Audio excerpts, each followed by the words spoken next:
Bu dunyoda o'lim degan narsa bor. Ana shu o'limni eslash bandani ko'p xayriga, barakasiga, yaxshiligiga sabab bo'ladi.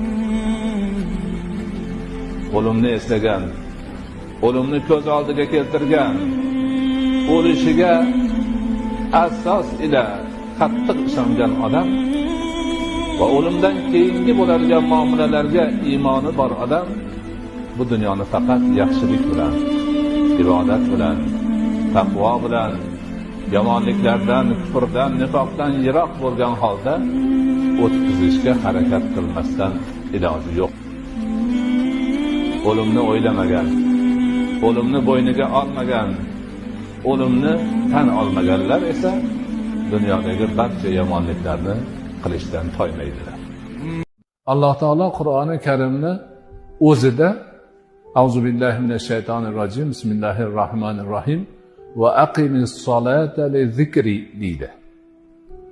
Namozni qoyim qilgin mani zikrim uchun. Ana namozni qoyim qilish degani namozni to'la to'kish, puxta, chiroyli qilib o'qish. Kim niyat bilan Allohning shariatida ko'rsatilgandek qilib namozni to'la to'kis o'qisa, Allohning eng buyuk zikrini qilgan bo'ladi. Tahoratdan boshlanadi. Tahoratni qilayotgan odam bismillahni aytadi, zikrlarni qiladi.